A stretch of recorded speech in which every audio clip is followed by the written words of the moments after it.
Happy New Year gamers, my name is Katy and you're watching my channel Superconsole, and I do hope you all had a restful December, whatever you were up to. I finally completed Breath of the Wild and Super Mario Odyssey, both fantastic games very much deserving of Game of the Year positions. But we're not here to talk about 2017 titles. We're here to count down my personal top 24 games I'm most looking forward to in 2018, which is one position less than last year because most of the games I'm hyped for stand absolutely no chance of being released this year.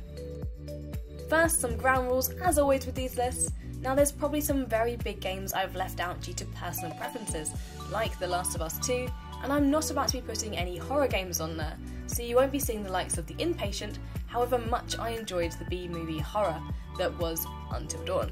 I'm also trying to keep this list a little bit more realistic than last year's and focus on games that I'm pretty sure will launch this year, which does mean that Final Fantasy VII Remake, Ghost of Tsushima and Death Stranding won't be included regardless of how hyped I am for them. They just ain't happening. As always, numbers 24 to 5 are in absolutely no meaningful order, but the top 5 are in some kind of hierarchy of hypeness. Maybe. And lastly, comment section, before you say it, I'm going to do my very best not to get another game cancelled this year like Scalebound. Hello darkness, my old friend. Okay, without further ado, let's get counting. Cly Entertainment, the developers behind stylistic survival game Don't Starve, are currently working on a cool looking RPG called Griftlands, where everything is negotiable. You choose your character and then how you progress is absolutely down to you.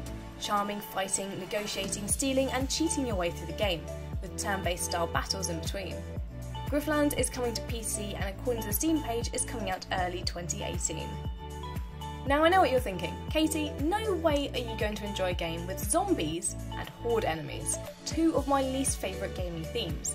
But what sets Days Gone apart from other zombie and post-apocalyptic games for me is that distinct bad boy biker feel that Protagonist Deacon has going on. It also has some rather beautiful landscapes, which is probably worth gritting my teeth and braving the zombos for. Perhaps when watching Steven Spielberg's 1993 classic Jurassic Park, you were sitting there thinking, this John Hammond geezer has a great idea there. Someday I'd like to make my own dinosaur theme park empire. Now if that was you, then you'll probably be pleased to hear that Frontier, the makers of Elite Dangerous, are making your Chaos dreams come true and are bringing Jurassic World Evolution to PC, PS4 and Xbox One in the summer. It's essentially a park management game but with some pretty deadly consequences, and surely that should be enough to sell it to you alone. Remember this one? Watam, the upcoming title from Keita Takahashi of Katamari Damacy and Nomi Nomi Boy, is still very much alive and kicking, despite being announced back in 2014 with only a few scarce details since. It seems as though Sony dropped the game as a publisher and it's now been picked up by Annapurna Interactive, who curiously are actually a movie production company that worked on the cult classic Zero Dark 30. Watam is essentially a puzzle-solving game all about friendships and other gooey stuff, and looks absolutely delightful. Now if your level is over 9,000 and you've been holding out for a powerful new 2D fighter, the time is nearly now. Bandai Namco have partnered with fighting game All-Stars Arc System Works to bring us Dragon Ball FighterZ, with a Z obviously, to mash up colourful and fast-moving anime graphics with a fighting system that's easy to learn initially, but one to master gradually over time, with all your favourite characters from the DB universe, but sadly, not our bae Bulma. The game takes place after the events of Dragon Ball Z, with Android 16 featuring as a prominent role in the story mode. For all you vocal purists out there, the game will ship in both Japanese and English dub, and with Funimation handling the dub, I have high hopes it'll be pretty decent. The recent PSX gameplay footage gave us a much clearer insight into what Media Molecule's title Dream actually is, and well, it's anything you really want it to be. And maybe that's just an eyeball running around in some black leggings on a flashy, colour-changing platforms with some thudding electronic music in the background. There's also world editing and building, an initial single-player story made by the devs, music production, and then there's the community creations to explore. It's one of those magical concepts that can be just as deep, creative and collaborative as you want it to be, with potentially limitless content and a deep dive of crazy, and I'm totally down for that. The latest Paris Games Week trailer of Detroit Become Human certainly raised a few eyebrows in the industry, but I'm always up for a game which isn't afraid to raise tough questions and make difficult decisions, and Quantic Dream are certainly going to give us that. As a big fan of PS3's Heavy Rain and David Cage's method of super emotional storytelling, I'm excited to see how Detroit comes together, and just how much significance each of the in-game choices will ultimately have on the game's ending. Shadow of Colossus was nothing less than a masterpiece when it first launched on the PS2, cementing Team Ico and director Fumito Ueda's positions as one of the most powerful and emotional storytellers in the industry. 13 years later, and the game is being remade by Bluepoint Games for a whole new generation of gamers on the PS4 and PS4 Pro. If you like staggering sceneries, epic quests, exploration, breathtaking vistas, gigantic boss monsters, the odd bit of puzzle solving, and horse riding, you should definitely look to give this one a try when it launches very soon on the 7th of February.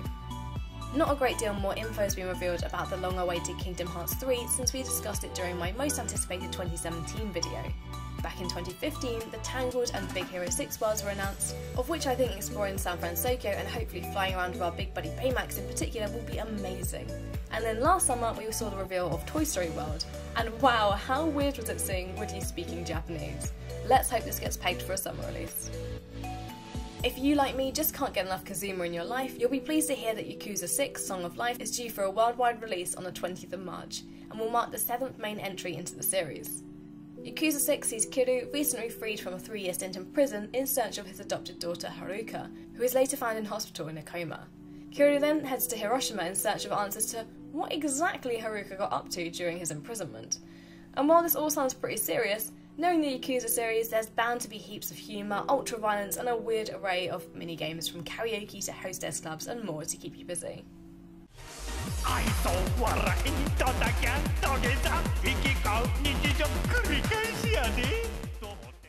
Rare are back, and they're hitting the high seas to bring us a piratey multiplayer adventure, where you best bet your crusty barnacles that you'll need to work with other peg-legged friends to adventure and take down other pirate crews. But most importantly, it features some rather cute chickens, which you all need to promise to take good care of when the game launches on Xbox One and PC on the 20th of March. As a History University graduate, I have a huge affinity for RPGs with a defined historical period, especially when that period is the dark side of the 19th century London. If that alone doesn't pique your interest, then hearing that it's from the minds of Parisian developers Don't Nod, of Life is Strange and Remember Me fame should certainly do the trick. You play as newly turned vampire Dr. Jonathan Reed, who's in a bit of a sticky wicket, trying to find a cure whilst also feeling rather hungry.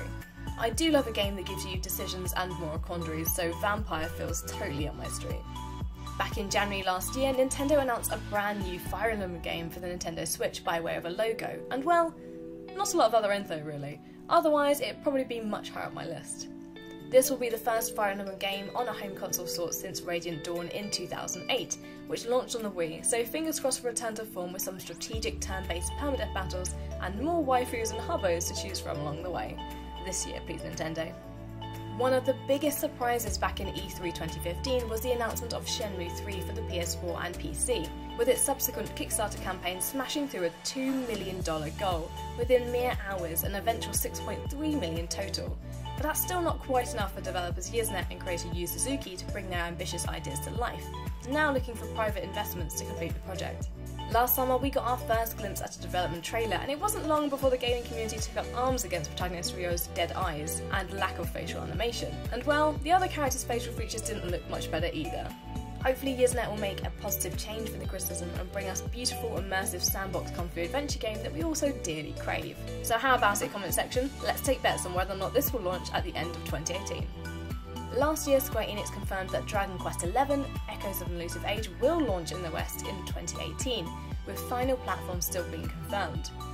As one of Japan's most popular gaming franchises, and now picking up steam overseas largely thanks to Dragon Quest Builders spin-off, there's a lot to be excited about here. The story revolves around our 16-year-old small-town protagonist who discovers they're actually a reincarnation of a legendary hero at a coming-of-age ceremony, which inevitably comes with the price of being forced to go on some kind of important mission to save the world. While the story isn't earth-shatteringly original, the art style is rather fun and colourful, featuring gorgeous environments and smooth turn-based combat that the series is known for. If you really can't wait a moment longer, the game is available to port from Japan region-free on the PS4. The original Ni no Kuni game Wrath of the White Witch on PS3 was one of my all-time favourite RPGs, so it's safe to say I was beyond thrilled to hear about the next entry in the series coming to PS4. But the more I saw of it, the more concerned I became about how it would weigh up in comparison to the 2010 entry. Towards the end of 2017, I was lucky enough to get hands-on with some various gameplay segments, including a boss battle, and see firsthand just how beautiful the game is looking on PS4. My least favourite part of the demo was the kingdom battles, where our hero Evan turns into a chibi miniature and takes on swarms of soldiers in a rather lacklustre RTS fashion. But the main combat gameplay, while changed from the original, was interesting and enjoyable, using the super cute Higgledies as elemental weapons and shields against enemies, throwing a new dynamic into the boss battle. Well, it sure beat having that useless Esther by my side anyway. Ni no Kuni 2 Revenant Kingdom was recently delayed until March 2018, so fingers crossed this will give the developers time for a final spruce up. It's no secret that I'm absolutely mad about everything Grasshopper manufacture, and especially anything related to gaming's best anti-hero, Travis Touchdown. During PAX 2017, we finally got a glimpse of what Travis Strikes Again for the Nintendo Switch is actually all about. And well, it's not quite the No More Heroes 3 I was holding out for, but it looks pretty sweet either way. So the game takes place 7 years after No More Heroes 1, when Travis first climbed up the United Assassins Association ladder, and in doing so brought my favourite female assassin, Bad Girl, to a pretty grisly end. Since then, her father, Badman, has managed to track down Travis's trailer home to get his long-awaited revenge. In true Suda Goichi fashion, they're both sucked into a phantom game console called the Death Drive Mark II. The gameplay will see Travis and Badman entering 6 different worlds based on different gaming genres in the series' classic hack-and-slash fashion, and will feature in-game t-shirt design collaborations with celebrated indie games such as Hotline Miami and Shovel Knight. Bandai Namco quietly announced the development of Taiko no Tatsujin game for the Nintendo Switch early last year, and has gone quiet on us ever since. The Taiko Drum Master series is one of my favourite Japanese arcade staples, thanks largely to its amazingly wacky plastic Taiko drum peripheral and diverse array of music to drum along to. The wait for more info did start me thinking though, just exactly how the game will work on the Nintendo Switch. Will it come bundled with more mini plastic drum kits, or will it use the Joy-Con alone? Although a Western release hasn't been confirmed, the game is straightforward enough for you to import for yourself directly from Japan without needing to know the Japanese language, so keep an eye out for more news. What isn't there to love about a cute pastel-coloured physics-based adventure game where you play as a raccoon and control a hole in the ground?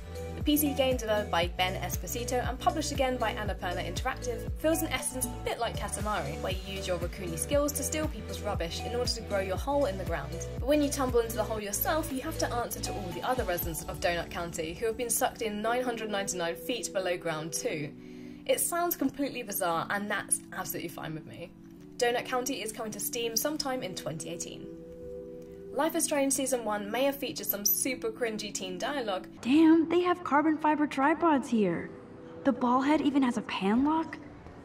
God, I'm such a photo nerd. But despite the use of hella cash, I loved it enough to choose it as my Game of the Year 2015 for its perfectly atmospheric soundtrack, but most importantly, the complicated and utterly believable bond it crafted between its two main characters. Apparently the second season will feature an entirely new cast of characters, as Max and Chloe's story has already come to a close, but not much further details have been revealed yet. I guess I'll just have to tie myself over by playing the Before the Storm prequel in the meanwhile. So when I first played Red Dead back in 2010 on my 360, I may have treated it more like a horse-race simulator than an actual meaningful game, although I did love the wacky cast of side characters for the subquests, like Billy, that crazy guy who wanted to buy flowers for his long-dead wife, which truly terrified me and I've never quite gotten over, to be honest. But anyway, Red Dead Redemption 2 looks sure to be a pretty damn beautiful open Wild West game, with new protagonist Arthur Morgan, a member of the Van der Linde gang, heading up the story. This one is currently on track for a spring release for PS4 and Xbox One. From the moment I saw Minako's Night Market, I knew it was the chilled out PC game for me. An adventure come merchant sim inspired by Animal Crossing, but with an interesting story and exploration elements, with a gorgeous Japanese art style to boot, this title from Meowser Games has it going on. You play as young Minako, who has just moved to a Japanese island which worships a mysterious cat called Abe, and have to keep on top of all her daily routines whilst also completing quests, bartering with quirky townsfolk, and crafting weird items for the weekly night market. Minako's Night Market promises a heartwarming story and oodles of cats. And who doesn't love oodles of cats? You might have an inkling from my recent preview video that I'm pretty hyped for the launch of Monster World, which I'm hoping will mark the breakout title for Capcom to finally get some well-deserved worldwide support for the Japanese Mega Beast Slaying series. The graphics look totally glorious on the PS4, and from my time with it so far, much work has been done to make the game more newbie friendly, while still keeping a sense of challenge for series veterans. But most importantly, don't forget about the new living, breathing food chain system, where bigger flying wyverns will suddenly swoop in and take down foes in front of you, clearing the way for your next target. It's not long before I'll be crafting my fiercest armour and equipping the Insect Glaive as Monster Hunter World launches on the 26th of January. But the game I am most looking forward to in 2018 is Animal Crossing for the Nintendo Switch. But since that doesn't might exist, yeah. I'm choosing the adorable Ooblets, another cutesy town life sim, with a stronger focus on farming, heading to Steam this year too. There's also a Pokemon-esque element to it, which sees you growing and training creatures called Ooblets and battling other wild Ooblets, as well as other Ooblet trainers. That's a lot of Ooblets. And don't forget the little farm shop you run on the side. This ambitious whimsical adventure is being developed by Glumberland and published by Double Fine and looks absolutely delightful, and I for one can't wait. What games are you most looking forward to this year? Is there anything I've missed off that list that you're hyped for? Let me know in the comment section down below, and thanks as always for tuning in. Remember, if you like this video, to show your affection with a like, and if you're new here and up for more Japanese gaming and anime content in particular, then consider becoming a subscriber too. Otherwise, I'll see you in the next one. Bye!